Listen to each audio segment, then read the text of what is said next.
আসসালামু আলাইকুম ওরহমাতুল্লাহ। বন্ধুরা, সুস্থ জীবন আমাদের সবার স্বপ্ন, আর রাসূল সাল্লাল্লাহু আলাইহি ওয়াসাল্লামের জীবন ও আদর্শ এটাই আমাদের জন্য সবচেয়ে বড় দিক নির্দেশনা। তাই আজ আমি আপনাদের জন্য নিয়ে এসেছি সুস্থ জীবন ইসলামিক 5টি কুইজ, এমন কিছু প্রশ্ন যা হুজুর সাল্লাল্লাহু আলাইহি ওয়াসাল্লামের জীবন, সুন্নত ও স্বাস্থ্যকর জীবনধারার সঙ্গে জড়িত। চলুন তাহলে জেনে নিই ইসলাম আমাদের জীবনের জন্য কি কি শিক্ষা দিয়েছে। তাই আজকের ভিডিও পুরো দেখার অনুরোধ রইল। আর আজকের ভিডিওর আপনাদের জন্য 5টি প্রশ্ন থাকছে। চলুন তাহলে শুরু করি। রাসূল সাল্লাল্লাহু আলাইহি ওয়াসাল্লামের প্রিয় খাবার খেজুর। প্রিয় বন্ধু, কল্পনা করো মরুর প্রখর রোদে ক্লান্ত এক সাহাবী দিনের পর দিন কষ্টকর যাত্রা শেষে মদিনায় এসে প্রথমে পেলেন একটি খেজুর। রাসূল নিজ হাতে তাকে দিলেন, বললেন, এতে রয়েছে বরকত, এতে রয়েছে শিফা। আজ বিজ্ঞানও বলছে খেজুর শুধু একটি ফল নয়, এটি প্রাকৃতিক ঔষধ যা শরীরকে রোগমুক্ত রাখে। চলো 5টি প্রশ্নে জেনে নিই এই বরকতময় ফলের অজানা তথ্য। তাই বলবো বন্ধু আমার, এই আজকের ভিডিওর প্রত্যেকটা প্রশ্ন আপনি মন দিয়ে শুনবেন আর কমেন্টে কিছু রিপ্লাই দেবেন, কারণ আপনার একটি কমেন্ট আমার কাছে খুবই গুরুত্বপূর্ণ। প্রশ্ন 1। প্রথম প্রশ্ন, খেজুরে কোন ভিটামিন সবচেয়ে বেশি থাকে? A vitamin A, B vitamin C, C vitamin B6, D vitamin D.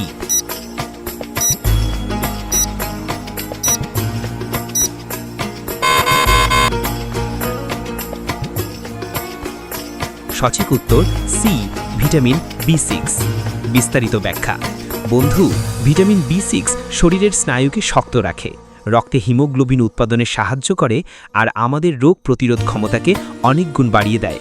তাই সকালে বা বিকেলে মাত্র 3 থেকে 5টি খেজুর খেলে শরীরে সারাদিনের শক্তি মজুদ হয়। এবারের প্রশ্ন, রাসূল সাল্লাল্লাহু আলাইহি ওয়াসাল্লাম প্রতিদিন কতটি খেজুর খাওয়ার পরামর্শ দিয়েছেন আজওয়া খেজুরের ক্ষেত্রে? এ 3টি, বি 5টি, সি 7টি, ডি 9টি।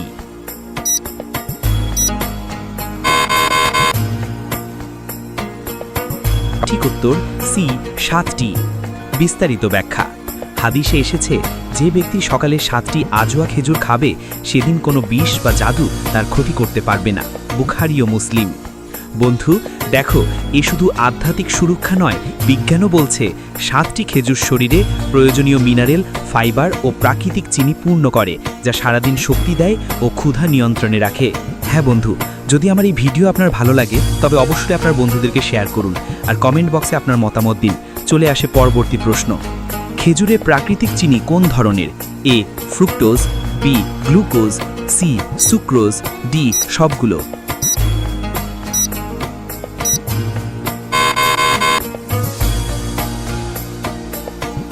সঠিক উত্তর ডি সবগুলো। বিস্তারিত ব্যাখ্যা। খেজুরে ফ্রুক্টোজ, গ্লুকোজ ও সুক্রোজ 3 ধরনের প্রাকৃতিক চিনি থাকে, যা দেহে তাৎক্ষণিক শক্তি দেয় কিন্তু কৃত্রিম চিনির মতো ক্ষতি করে না।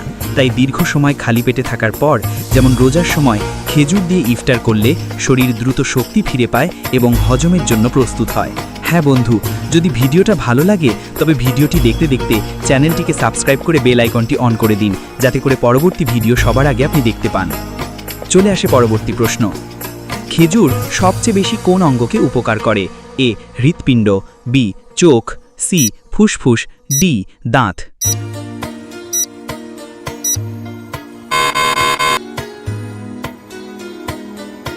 এ হৃৎপিণ্ড। বিস্তারিত ব্যাখ্যা। খেজুরে রয়েছে প্রচুর পটাশিয়াম ও ম্যাগনেসিয়াম, যা রক্তচাপ নিয়ন্ত্রণে রাখে এবং হার্ট অ্যাটাকের ঝুঁকি কমায়। যারা নিয়মিত খেজুর খান তাদের হৃৎপিণ্ড দীর্ঘদিন সুস্থ থাকে। এই কারণেই ডাক্তাররা হার্টের রোগীদের প্রাকৃতিক ডায়েটের অংশ হিসেবে খেজুর রাখতে বলেন। বন্ধুরা, আপনার একটি কমেন্ট আমার কাছে খুবই মূল্যবান, তাই আপনার মতামত আমাকে জানাবেন কমেন্ট বক্সে। এবারের প্রশ্ন, রোজা ভাঙার সময় রাসূল সাল্লাল্লাহু আলাইহি ওয়াসাল্লাম প্রথমে কি দিয়ে ইফতার করতেন? এ পানি, বি দুধ, সি খেজুর, ডি জবের রুটি।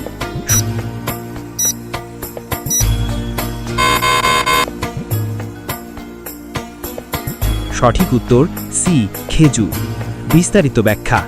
হাদিসে এসেছে, রাসূল সাল্লাল্লাহু আলাইহি সাল্লাম রোজা ভাঙতেন সতেজ খেজুর দিয়ে, না পেলে শুকনো খেজুর দিয়ে, তাও না পেলে পানি দিয়ে। এর পেছনে রয়েছে বড় হিকমত। খেজুরে থাকা প্রাকৃতিক চিনি খালি পেটে দ্রুত শক্তি দেয়, হজমে সহায়তা করে এবং শরীরের পানি শূন্যতা কমায়। হ্যাঁ বন্ধুরা, তাই সারা পৃথিবী জুড়ে গবেষণা করে রাসূল সাল্লাল্লাহু আলাইহি ওয়াসাল্লামের এই কথাগুলি। শেষের উপদেশ। বন্ধু, রাসূল সাল্লাল্লাহু আলাইহি সাল্লামের এই সুন্নাহ আজও আমাদের জীবনের জন্য উপকারী। প্রতিদিন অল্প খেজুর খাওয়ার অভ্যেস করো, এতে থাকবে দুনিয়ার স্বাস্থ্য আর আখিরাতের বরকত।